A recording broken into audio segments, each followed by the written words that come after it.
Salut à tous, on se retrouve pour l'épisode 3123 du Zap Image. On commence aujourd'hui en ce mercredi 20 novembre avec des anniversaires. Et on commence tout d'abord avec le milieu défensif de l'AS Monaco. Il s'agit de Denis Zakaria. Il fête aujourd'hui ses 28 ans, bon anniversaire à lui.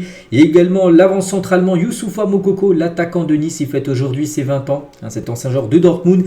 Et également, Adrien Truffert, joueur de l'équipe de Rennes. Il fête aujourd'hui ses 23 ans. Ou par exemple le Serbe Dusan Tadic, joueur du Fenerbahçe, il fête aujourd'hui c'est 36 ans. On continue, on va parler maintenant de tout ce qui s'est passé par rapport au dernier match de la trêve internationale. Et on commence tout d'abord en Europe avec la Ligue des Nations et le dernier match de l'Allemagne. Donc l'Allemagne, peu importe le résultat, c'était sûr de terminer en tête de leur poule. Donc pour ce dernier match, pour cette année 2024, l'Allemagne concède le nul en Hongrie, un partout. Donc Nmecha était buteur côté allemand à la 77e minute de jeu avant que Szoboszlai, le joueur de Liverpool, égalise en toute fin de rencontre à la 90e plus 9 minutes de temps additionnel. Un but inscrit sur penalty avec une Panenka inscrit pour Szoboszlai. Donc voilà, score final 1 partout, partage des points entre ces deux nations. Et à noter que Félix Nmecha, buteur côté allemand, donc buteur pour sa première sélection avec l'Allemagne, c'était la première fois qu'il jouait et directement il a été buteur. Le jeune Nmecha. On continue avec un autre match, les Pays-Bas, qui était dans le pool aussi de l'Allemagne, qui était sûr de terminer deuxième. Donc les Pays-Bas pour leur dernier match sur cette année 2024 concèdent le match nul en Bosnie, un partout.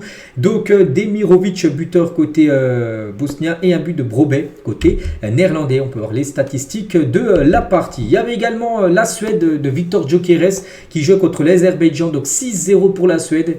Et bien sûr, quand il y a 6 buts, et si Gyökeres a joué, c'est qu'il a été exceptionnel.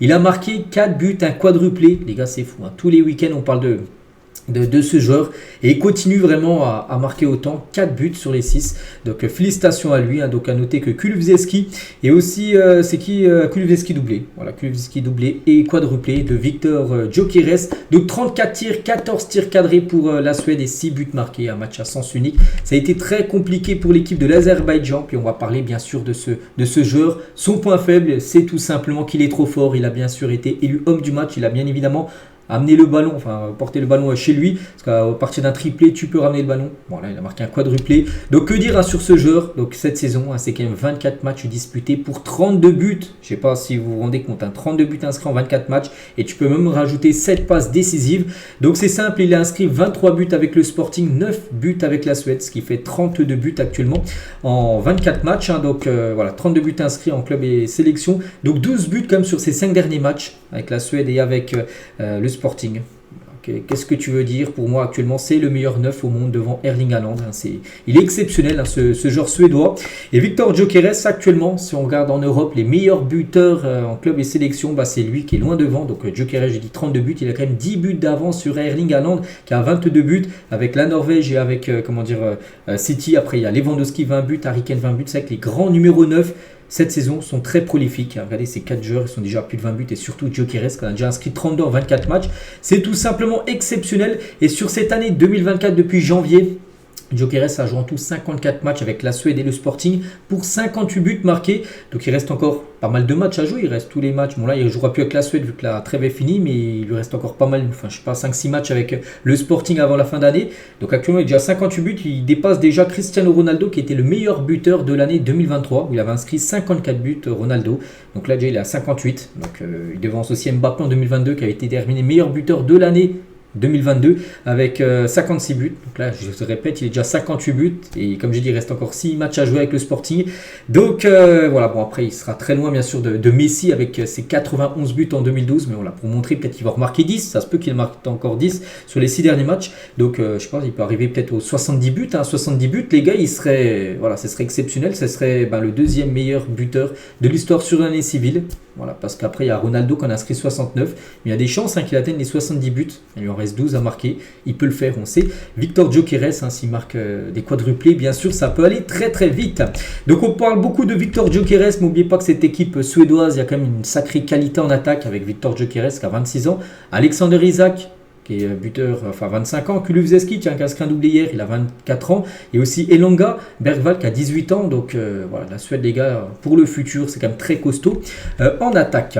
On continue avec d'autres matchs de la Ligue des Nations. Le Pays de Galles contre l'Islande et les Gallois se sont imposés 4-1. Donc belle victoire bien sûr pour le Pays de Galles. Ils perdaient 1-0, puis après ils ont passé la seconde et du coup gagné facilement contre l'Islande. 16 tirs, 6 tirs cadrés, 4 buts inscrits par les Gallois. Et à noter que c'est officiel, le Pays de Galles est promu en Ligue A. Voilà, ils peuvent potentiellement jouer contre l'équipe de France lors de la prochaine édition de la Ligue des Nations. Il y avait également le Monténégro contre la Turquie. Score final 3-1 pour le Monténégro avec un triplé de Kristovic. Voilà, il y a un but de Yildiz, côté turc. Je crois que Yildiz, c'est un joueur qui joue à la Juventus, je ne me trompe pas. Donc voilà, défaite des Turcs. Pourtant, la Turquie a plutôt dominé le match avec plus de possession, plus de tirs. 21 tirs, 11 tirs de plus comme que le Monténégro. Mais les tirs cadrés sont pareils. 6 tirs cadrés pour les deux équipes. Voilà, Turquie, un but seulement sur ses 6 tirs cadrés, alors que le Monténégro, c'est 3 buts sur ses 6 tirs cadrés. Et à noter que ce match s'est joué où la pelouse n'était pas super bonne, même pas du tout. Et le maillot d'Arda Güler, le joueur du Real Madrid qui a pris cher lors du match de la Turquie, regardez son maillot, les gars, il est devenu tout marron.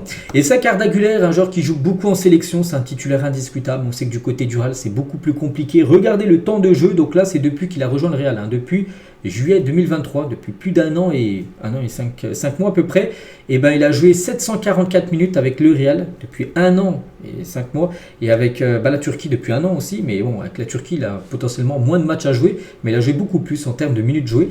Le jeune Arda Güler. La République tchèque contre la Géorgie, score final 2-1 pour les Tchèques, donc pour les deux buteurs. À noter que Mikko Tadze, l'attaquant lyonnais, a été buteur côté géorgien, mais ça n'a pas suffi. Défaite pour cette sélection. Il y avait également l'Ukraine qui s'est imposée 2-1 en Albanie avec un but de Ramchuk et Zichenko.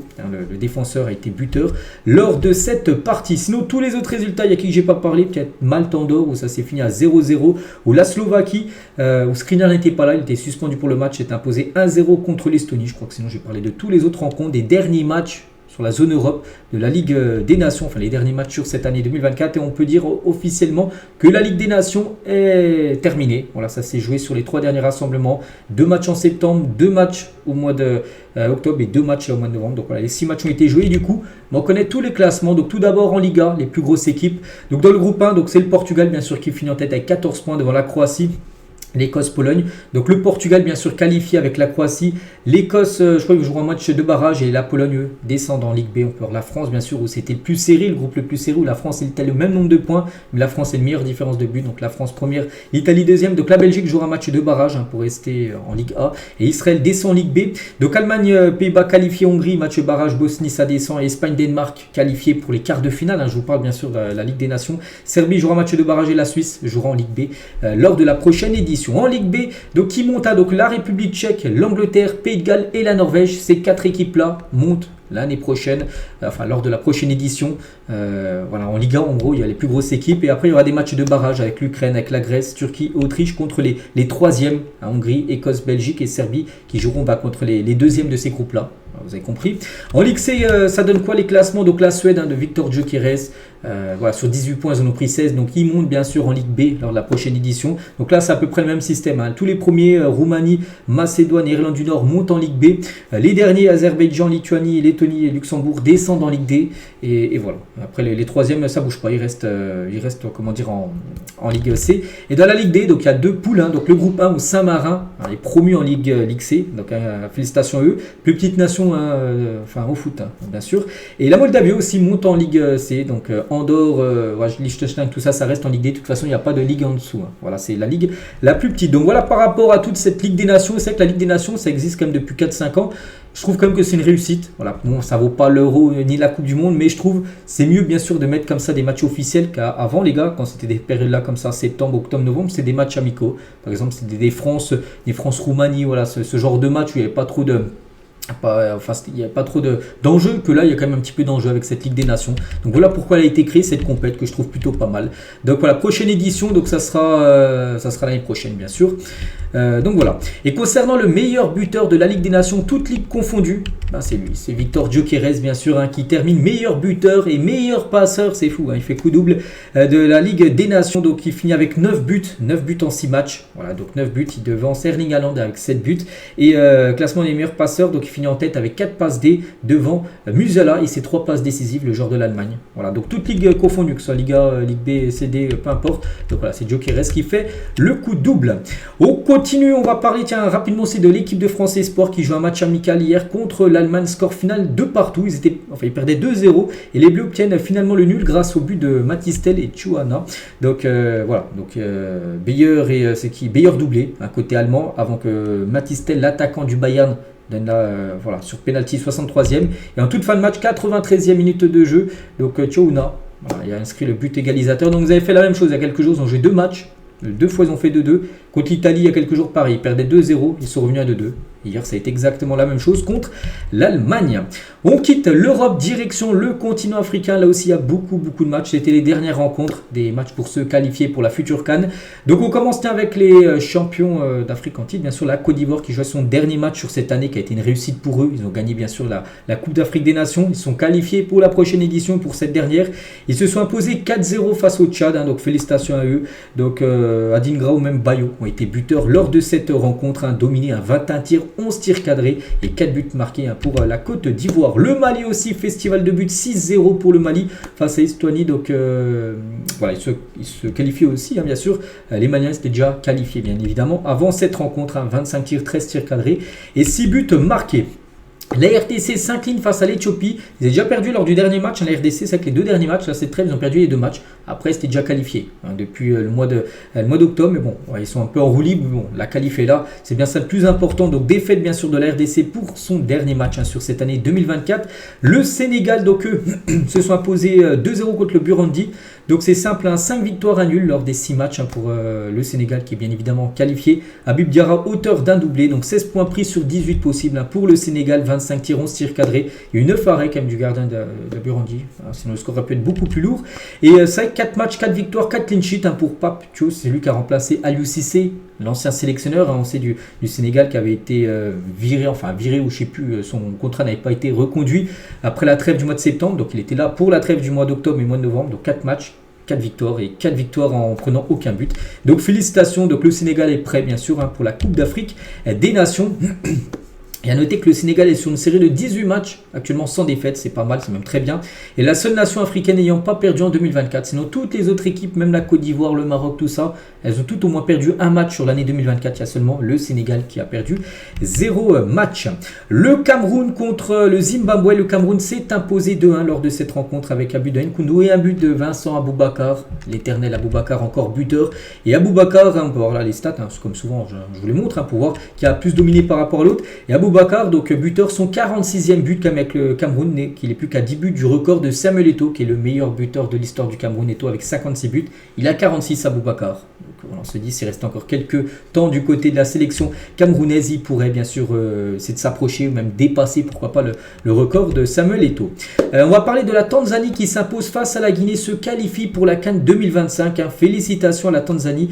Donc voilà, ce qui est fou les gars, c'est qu'un match nul aura assuré le ticket pour la Guinée, parce que du coup avec cette défaite, la Guinée est éliminée. Enfin, ils ne sont pas à la CAN. Un nul passait. Et le problème, c'est qu'ils ont perdu. Voilà, donc du coup, la Tanzanie qui s'est imposée. Regardez, 11 tirs. Regardez, il y a eu une frappe cadrée seulement dans le match. Ça a fini au fond des filets. 11 tirs pour la Tanzanie. Elle a été cadrée. Ça a fini au fond des filets. La Guinée, ça a été 5 tirs, 0 tir cadré. Pas de but marqué. Donc voilà, la Tanzanie ultra efficace. Et du coup, la Tanzanie, hier, j'ai dit, avant les matchs de tout hier, il y avait 3 places à prendre. Donc la Tanzanie a pris une place, on peut dire, pour se qualifier. Et du coup, la Guinée, avec cette défaite, un nul, ça passait pour eux. Ils auraient été qualifiés. Mais vu qu'ils ont perdu, ne participera pas à la CAN 2025. Il n'y aura pas de Guirassy, par exemple, du côté du Maroc pour participer, bien sûr, à cette future Coupe d'Afrique des Nations. Donc, une première depuis 2017. Voilà pour eux. Donc, bien sûr, c'est une grosse désillusion. L'Égypte contre le Botswana. Un partant entre ces deux formations. Et à noter que le Botswana, avec ce nul, obtient son ticket pour jouer tout simplement la future CAN officielle. Le Botswana se qualifie pour la CAN 2025 et participe à la compétition pour la 2e fois de son histoire seulement. Donc leur seule participation remonte à 2012, donc il y a 12 ans, où ils avaient terminé dernier de leur groupe avec 0 points. Ils avaient tout perdu, mais bon, pour eux c'est déjà un exploit de se qualifier pour la CAN 2e fois de leur histoire. On espère qu'ils prendront leur premier point lors d'une CAN l'année prochaine au Maroc. Sinon, tous les autres résultats, j'ai parlé de pas mal de rencontres, mais les autres matchs, comme l'Afrique du Sud qui s'est imposé 3-0, vraiment équipe sous-côté, l'Afrique du Sud, contre le Soudan du Sud, le Congo s'est incliné 1-0 contre l'Ouganda, je sais pas, la Mauritanie s'est imposée 1-0 contre le Cap-Vert, ou par exemple, la Zambie s'est imposée 2-0 du côté de Sierra Leone. Voilà, tous les résultats, c'était les derniers matchs, c'est fini. Tous les matchs ont été joués, bien sûr, du côté du continent africain. Donc, par rapport aux meilleurs buteurs, on parlait de Gyökeres, un meilleur buteur, meilleur passeur, Ligue des Nations. Et ben, le meilleur buteur du côté des qualifications à la CAN, c'est lui, c'est le joueur du Real. C'est Brahim Diaz qui termine meilleur buteur avec 7 buts en 4 matchs. Il n'a même pas joué les 6 matchs. Il n'a joué seulement que 4 matchs. Parce que je crois qu'il n'était pas là pour un rassemblement, il était blessé, je crois le rassemblement de septembre. Il a marqué comme 7 buts. Voilà, dont un triplé, bien sûr. Avant-hier, avec sa sélection, il a marqué comme 5 buts sur ces 2 derniers matchs là, avec le Maroc. Et du coup, en parlant du Maroc, pays organisateur, voilà, Maroc 2025, here we go, parce que ça y est, on connaît toutes les équipes qualifiées pour aller disputer, bien sûr, cette future Coupe d'Afrique des Nations. Donc voici, bon, je n'ai pas toutes les citer, vous les voyez. Pratiquement toutes les grosses nations africaines sont présentes. Donc voilà, le Burkina Faso, le Cameroun, le Gabon, la Tunisie, le Sénégal, l'Afrique du Sud, le Mali, le Maroc, l'Algérie ou par exemple, la Guinée équatoriale. J'ai pris au pif, bien évidemment. Donc voilà, parmi toutes ces équipes-là, c'est 24 qualifiés. Une sera bien sûr championne d'Afrique en 2025. Bon, il y a des absents, bien sûr, comme d'habitude, il y a des équipes qui ont déçu, comme le Ghana, qui est pour moi l'équipe qui a le plus déçu. Le Ghana, c'est quand même l'équipe, la deuxième équipe à avoir participé le plus de fois à la CAN. Ils sont même pas là, le Ghana. 0 victoire, 3 matchs nuls, 3 défaites, éliminés. Voilà. La Guinée aussi, c'est quand même une grosse surprise, c'est quand même un gros morceau, la Guinée. Donc le Congo, Guinée-Bissau, Gambie, Cap-Vert, Mauritanie, Togo, Kenya et Niger ne seront pas à la Coupe d'Afrique des Nations 2025 au Maroc. Donc voilà tout ce qu'il y a à dire, c'est fini. Clôture cette page CAN parce qu'il n'y a plus de match. Prochaine trêve, ça sera au mois de mars pour les équipes africaines. On continue cette fois-ci sur le continent sud-américain. Il y avait également 5 matchs pour se qualifier là pour la future Coupe du Monde. On commence avec le gros choc. C'était à 1h45 la nuit dernière. Française entre le Brésil et l'Uruguay. Ça s'est fini sur un match nul. Donc Fede Valverde, le joueur du Real Madrid, a été buteur côté uruguayen avant que Gerson, l'ancien joueur de l'Olympique de Marseille, égalise quelques minutes après. Donc du coup, un partout entre ces deux équipes. J'ai pas regardé le match, voilà, 2h du matin. Je dormais, donc voilà, on peut voir que ça a été un match plutôt serré en termes de tirs cadrés, tout ça. 3 tirs cadrés pour le Brésil, 2 pour l'Uruguay. Le nul, peut-être arrange peut-être les deux équipes, j'en sais rien, parce qu'elles sont quand même bien parties pour se qualifier. C'est deux nations. Il a noté le magnifique but de Fede Valverde. J'ai pas vu le match, mais j'ai vu son but où il prend le ballon, il se décale un petit peu, puis là on peut le voir. Juste devant la surface, il envoie une frappe où le gardien en gros ne peut pas l'arrêter tout simplement. Donc très beau but bien sûr du côté du joueur Fede Valverde. Et à noter une grosse info concernant Vini Junior, parce que Vini Junior a découvert via un test ADN que ses ancêtres sont originaires de la tribu Tikar au Cameroun. Donc il est camerounais, Vini Junior, donc il est brésilien, mais il a aussi des ancêtres qui étaient camerounais. On a pris ça hier. Regardez, il a reçu un certificat avant le match. Le joueur a reçu un certificat cette nuit confirmant ses origines. Une info de plus sur Vinicius Junior. Il y avait également l'Argentine qui jouait contre le Pérou. Donc c'était le premier contre le dernier. Voilà, des 10 équipes, la poule à 10, et l'Argentine s'est imposée 1-0. J'ai dit hier, si l'Argentine n'aurait pas gagné contre le Pérou, la France aurait été première au classement FIFA après la mise à jour. Mais vu que l'Argentine s'est imposée, donc la France devrait rester deuxième au classement FIFA. Et l'Argentine devrait rester première pour cette fin d'année 2024. Bref, c'est Lautaro Martinez, l'unique buteur du match à la 55e minute de jeu. Donc, une Argentine, petit régime, 12 tirs, 3 tirs cadrés seulement. Ils ont marqué un but. Le Pérou, c'est compliqué, 2 tirs. 0 tir cadré. Et à noter que le but a été magnifique. Passe D de Lionel Messi sur un magnifique but de Lautaro Martinez. Pareil, j'ai pas vu le match, mais j'ai vu le but. Donc, voilà, très beau but, geste acrobatique pour le but de Lautaro Martinez. Et Martinez avec ce nouveau but, 32e but du côté de l'Argentine. Et c'est ça, regardez l'égal qui, il est égal une légende à Maradona qui a inscrit également 32 buts en sélection argentine. Martinez est également à 32 buts. Voilà, donc après il y a Crespo qui est devant, il y a Agüero, il y a Batistuta, il y a bien sûr Léo Messi très loin devant avec 112 buts inscrits du côté de la sélection argentine. Et Léo Messi, comme je dis, il a été passeur D, Léo Messi, et c'est un record. Messi a égalé London Donovan en tant que joueur avec le plus de passes D dans les matchs internationaux. En gros, donc voilà. Léo Messi 58, Donovan, en gros c'est un ancien joueur des États-Unis, voilà Donovan. Les deux sont à 58 passes décisives avec leur sélection. Il y a Neymar juste derrière avec 57 passes D avec le Brésil, mais Messi, voilà, encore un record pour lui, c'est fou. Donc félicitations bien sûr aux joueurs argentins. Donc bien évidemment meilleur buteur de l'Argentine et meilleur passeurs bien évidemment de cette sélection. Et l'Argentine, tiens, ils jouent avec leur maillot, je l'ai montré en plus il y a quelques jours, qui fêtait leurs 50 ans de collaboration avec Adidas. Ils ont joué avec ce maillot collector qu'ils ont pu porter hier lors de ce match contre le Pérou. Magnifique maillot pour les Argentins. On continue avec aussi le Chili contre le Venezuela et le Chili s'est imposé 4-2 lors de cette rencontre. Une belle victoire, eux qui est mal au point en classement. Belle victoire pour les Chiliens, 5 tirs cadrés, 4 buts, ultra efficace. La Colombie, c'est surprise parce que c'est l'Équateur, enfin c'est une belle équipe comme l'Équateur, mais ils se sont imposés 1-0 du côté de la Colombie et surtout ils jouent comme l'Équateur avec un joueur en moins. Bon, Ener Valencia, ce joueur tellement sous-côté, buteur au bout de 7 minutes de jeu. Et Nkapi a pris carton rouge côté équatorien. Donc ils ont joué toute la deuxième mi-temps, même 60 minutes avec un joueur en moins. Ils ont quand même gagné le match. Ils ont réussi à ne pas prendre de but et du coup gagner le match. L'équipe de l'Équateur, regardez, c'est stade 26 tirs, 7 tirs cadrés pour la Colombie, 0 but marqué. Et l'Équateur, une frappe cadrée. La frappe d'Ener Valencia qui a fini au fond des filets et après ils n'ont pas pris d'autres buts et du coup ils ont gagné le match. Donc félicitations à Pacho, joueur du PSG qui a joué bien sûr lors de cette rencontre. Il y avait également la Bolivie contre le Paraguay. Le Paraguay il y a 4-5 jours, ils avaient battu l'Argentine. Donc là ils ont fait 2 partout. En Bolivie, c'est toujours compliqué à jouer en Bolivie avec la haute altitude où est le stade. Voilà, 2 partout entre ces deux équipes. Du coup, les 5 résultats de cette 12e journée sur le continent sud-américain. Et du coup, le classement. Voilà, toujours avec l'Argentine avec sa victoire contre le Pérou, toujours en tête, 25 points. L'Uruguay, 20 points. L'Équateur, 19 avec la Colombie, 19. Et le Brésil, 18. Et après, il y a le Paraguay, 17. Puis après, il y a un petit creux, on passe de 17. On passe à la Bolivie, 13. Il y a 4 points. N'oubliez pas que c'est les 6 premiers directement, ils ont leur ticket pour la Coupe du Monde. Et le 7e, par exemple, la Bolivie jouera un match de barrage contre une autre nation d'un autre continent. Donc Venezuela, Chili et le Pérou. Pour l'instant, ce ne serait pas la future Coupe du Monde qui se jouera aux États-Unis, Canada et au Mexique. Tiens, en parlant des États-Unis, qu'on parlait juste avant, où on parlait que c'était le pays organisateur de la future Coupe du Monde, ils jouaient un match la nuit dernière, ils ont gagné 4-2 contre Jamaïque. Donc c'était un match des Ligues des Nations, quart de finale. Donc ils ont gagné 1-0 lors du match aller, donc ce qui fait 5-2 pour les États-Unis qui se qualifient pour les demi-finales de cette Nation League CONCACAF sur le continent nord-américain. Il y avait également le Panama contre le Costa Rica, 2 partout, mais au match aller, le Panama s'est imposé 1-0, du coup 3-2, score cumulé pour le Panama qui se qualifie également. Et du coup, le Panama pour les demi-finales affrontera les États-Unis. Il y aura un États-Unis-Panama sur un match aller et match retour. Et l'autre demi-finale, ça sera entre le Canada et le Mexique. On pourrait de nouveau voir une finale Mexique-États-Unis. C'est souvent ça, l'affiche, on va dire, en finale sur le continent nord-américain. Parce que les deux équipes sont chacun dans une partie différente du tableau. On prend aussi la direction du continent asiatique. Il y avait également quelques rencontres. La Chine contre le Japon et c'est le Japon qui s'est imposé 3-1. Donc félicitations avec un doublé de Ogawa. Donc parfait bien sûr pour les Japonais. Et avec cette victoire sur la Chine, le Japon peut sécuriser son billet pour la Coupe du Monde lors des prochains matchs. Donc prochain match pour eux sera lors de la prochaine trêve au mois de mars. Ils vont jouer contre le Bahreïn et l'Arabie Saoudite. Donc en gros, s'ils gagnent leur prochain match, ils auront leur ticket. Le ticket sera donné, sera peut-être la première équipe officielle à obtenir son ticket pour jouer la future Coupe du Monde 2026 en dehors bien sûr des pays organisateurs qui ont déjà leur ticket.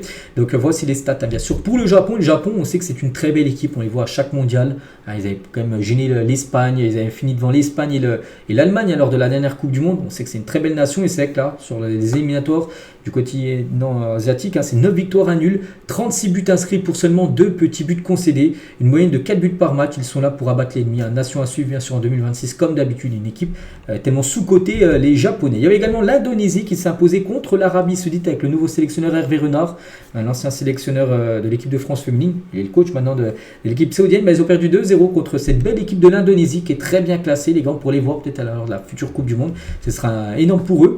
Pourtant ils ont été dominés, mais voilà, quand même 25 tirs pour l'Arabie Saoudite, 0 but marqué, un gros problème d'efficacité. Les autres résultats, par exemple, la Corée du Sud où joue Kang In-lee, ils ont fait un partout contre la Palestine.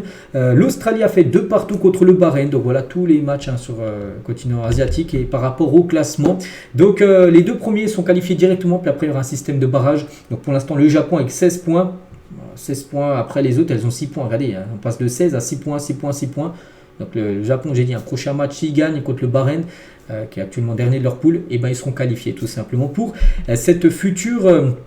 il y a plusieurs groupes là, c'est le groupe C, il y a aussi les autres groupes, donc voilà. L'Indonésie, les gars, on pourrait peut-être les voir, ce sera un exploit pour eux bien sûr, d'être dans une Coupe du Monde. Voilà ce qu'il y a à dire les gars sur le continent asiatique. On a parlé de tous les continents où il se passait des matchs, et voilà, on peut dire que maintenant, elle est enfin terminée cette trêve, et prochaine trêve les gars, ça sera au mois de mars prochain, dans 4 mois. Voilà, il n'y a plus de trêve les gars, maintenant place au club. Voilà, donc voilà, pendant 4 mois, c'est fini pour les pays.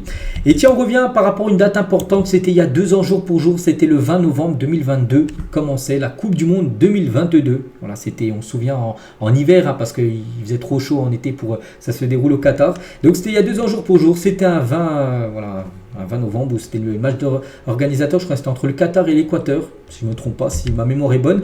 Donc que de souvenirs, hein, bien sûr, hein, l'Arabie Saoudite qui bat l'Argentine d'entrée. C'est que l'Arabie Saoudite avait été la seule équipe à battre l'Argentine. Après, l'Argentine avait tout gagné et même gagné la Coupe du Monde. L'Espagne qui atomise le Costa Rica 7-0 lors de cette Coupe du Monde. Le Japon qui bat l'Espagne pour se qualifier, éliminant ainsi l'Allemagne. Aboubacar qui climatise le Brésil. Les 5 continents représentés dans les huitièmes de finale, une première historique. Le parcours aussi extraordinaire du Maroc qui bat la Belgique, élimine le Portugal puis l'Espagne et devient la première nation africaine de l'histoire à atteindre les demi-finales. Le triplé fou de Mbappé en finale. Et bien sûr Messi qui remporte enfin la Coupe du Monde, même si ça nous fait toujours très mal bien sûr. Mais voilà, ça a été sa première Coupe du Monde. Voilà, hein, cette Coupe du Monde qui a été très belle, on se souvient avec des matchs qui commençaient, il y a 4 matchs en match de poule, enfin 4 fois, il y avait un match à 11h, un match à 14h, et un match à 16h et à 18h, les horaires, c'était fou hein, bien sûr ces horaires-là, donc voilà, c'était il y a 2 ans jour pour jour, et elle s'était terminée le 18 décembre. Voilà, lors de la finale entre l'équipe de France et l'équipe de l'Argentine. Et tiens, toujours avec la Coupe du Monde, et l'Arabie Saoudite va construire un nouveau stade, le King Salman. Donc avec une capacité de 92 000 places, il devrait accueillir la finale de la Coupe du Monde 2034. Donc là, parce qu'on sait qu'en 2026 aux États-Unis, 2030 normalement, ça sera en Espagne, au Portugal et au Maroc normalement. Et en 2034, même si c'est pas encore officiel, l'Arabie Saoudite est pays candidat et vont construire un stade exprès pour cette Coupe du Monde. Hein, bon, ils ont le temps, hein, c'est dans 10 ans. Et voilà, ça c'est un stade de 92 000 places et il va être sublime, hein, les gars, ce stade, hein, surtout en Arabie Saoudite, c'est qu'il y a beaucoup d'argent. Donc voici le stade qu'ils vont construire pour la finale de la Coupe du Monde 2034. Voilà. Ce sera sublime, hein, bien sûr, dans cette enceinte. Bref, toute autre chose, on va parler, c'est officiel, de Vini Junior et Netflix, hein, parce que Netflix va sortir un documentaire sur Vini Junior en 2025. Ça a été annoncé. Voilà. Donc ça, dès que ça sortira, bien sûr, on en reparlera de ce documentaire. Tiens, on va parler d'un autre joueur du Real Madrid. Il s'agit de Federico Valverde. N'a pas été satisfait par sa place au classement du Ballon d'Or où il a fini 17e. Federico Valverde, il a dit: je m'attendais à être un peu mieux classé. Peut-être, je ne sais pas. 12, peut-être dans le top 10, hein. C'est vrai qu'il a fait une belle saison dernière. Je ne suis pas allé à Paris, hein, pour la cérémonie du Ballon d'Or, mais si j'avais terminé dans le top 10, j'y serais allé tout seul, bien sûr, parce qu'on sait que toute sa délégation du Real n'était pas venue. Mais s'il aurait su, bien sûr, qu'il allait terminer dans le top 10, parce que ça a fuité, bien sûr, il savait déjà qu'il allait finir 17e avant que ça soit annoncé officiellement, et ben il serait venu, même lui tout seul, bien sûr, hein. Parce que lui, ça aurait été un honneur, bien sûr, dans le top 10 des meilleurs joueurs au monde. Tiens, toujours du côté du Real, on va parler d'un coéquipier de Valverde, c'est Rodrigo. Et ça, c'est plutôt une très bonne nouvelle pour le Real parce qu'il devrait revenir plus vite que prévu sur les terrains. L'ailier du Real Madrid s'entraîne déjà avec le ballon. Il a de bonnes sensations. Il ne lui reste plus que 9 jours afin d'être prêt pour le choc de mercredi prochain face à Liverpool. Donc, voilà, maintenant, c'est même plus 9 jours, c'est 7 jours. Hein. Le match, là, on est le 20, c'est le 27. Donc, ça, c'est mercredi prochain. Il y a Liverpool et Real Madrid en Ligue des Champions. Bon, après, je pense que c'est un peu juste, hein. Bon, on ne sait jamais. Voilà, c'est déjà une bonne nouvelle qu'il soit déjà de retour. De base, il va revenir en janvier. Hein, comme Rodrigo, on peut voir qu'il pourrait potentiellement déjà revenir fin novembre. Tiens, on va parler d'un joueur. Bon, lui, il ne va pas revenir pas de sitôt. Hein, c'est Militao qui s'était blessé contre Osasuna il y a 2 semaines.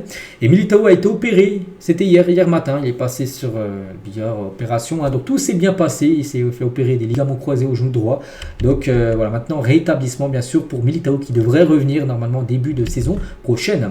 Rodri présentera son ballon d'or à l'Etihad Stadium ce samedi à l'occasion de Manchester City-Tottenham, un match de Première Ligue. Et Rodri sera là. Bon, il ne pourra pas jouer parce qu'il est toujours, bien sûr, lui aussi, qui a eu la même blessure que Militao, donc les ligaments croisés. Il s'est fait opérer, bien évidemment, Rodri, donc il sera peut-être en béquille, comme il était venu lors de la cérémonie. Mais il présentera, bien sûr, son ballon d'or remporté. Bah tiens, c'était il y a un mois, hein, on est le 20 novembre, c'était le 20 octobre à la cérémonie du Ballon d'Or. Pep Guardiola, tiens, toujours du côté de City, parce que Guardiola, il y a des infos, on ne sait pas s'il allait rester ou non à City, parce qu'il est en fin de contrat en fin de saison, et du coup Guardiola va prolonger avec Manchester City. Il va re-signer pour 1 an plus une autre année en option, donc voilà, en gros son contrat va aller jusqu'en 2026, plus après il pourra potentiellement rester encore une année de plus en option en gros, donc voilà, il devrait bien continuer à Manchester. On va parler d'un autre entraîneur, Patrick Vieira va signer son contrat avec Genoa aujourd'hui, voilà, parce que l'entraîneur de Genoa, je ne sais plus comment il s'appelle, hein, je ne vais pas dire de bêtises donc je dis rien, mais il va se faire virer par rapport aux derniers résultats et du coup c'est Patrick Vieira qui va le remplacer, c'est Fabrizio Romano qui le dit. Donc l'ancien international français sera lié au Grifoni jusqu'en 2026 et Vieira, c'est que son bilan d'entraîneur les gars, pour l'instant c'est très moyen. On peut voir ce dernier club a été Strasbourg, hein. Il a eu plus de pourcentage de défaites que de victoires, hein. 39% de défaites pour 34% de victoires. À Crystal Palace, pareil, hein, il a eu plus de pourcentage de défaites, 36 pour 30. Bon, à Nice, c'était juste un peu plus de victoires, 39 pour 37% de défaites. C'est que pour l'instant, il a beaucoup de mal. Hein. Vieira, on verra si c'est le bon club pour lui, pour enfin, on va dire, lancer sa carrière d'entraîneur. Et Vieira et Mario Balotelli sont inséparables. Hein. Coéquipier à l'Inter, coéquipier à Manchester City, entraîneur et joueur à Nice, hein, et entraîneur et joueur au Genoa. Souvent, ils ont été ensemble dans des équipes. Et là, ça sera la même chose vu que Balotelli joue au Genoa. Donc, il va retrouver, bien sûr, hein, le coach, hein, où il a pu l'avoir en tant que coach, hein, quand il était du côté de Nice. Toujours avec les coachs, Gérard Martino quitte son poste d'entraîneur de l'Inter Miami. Des raisons personnelles sont évoquées. Donc, c'était l'entraîneur, je crois qu'il est argentin, de l'équipe de l'Inter Miami. Donc, c'est fini. Voilà, un nouveau coach, peut-être par rapport à l'élimination dès les quarts de finale des playoffs, hein, de MLS. Voilà, donc du coup un nouveau coach va être désigné là très prochainement pour cette équipe de l'Inter Miami. Je crois qu'il n'y a plus de match là parce que vu qu'ils ont été éliminés, là il ne reste plus que les playoffs. Et le prochain match pour eux officiel, ça sera au mois de mars prochain, le début de la nouvelle saison du côté des États-Unis. L'Atlético Madrid, qui a toujours avec les entraîneurs, prépare aussi la succession de Diego Simeone, donc le coach, hein, qui est en place depuis je sais pas, une dizaine d'années, hein, facilement.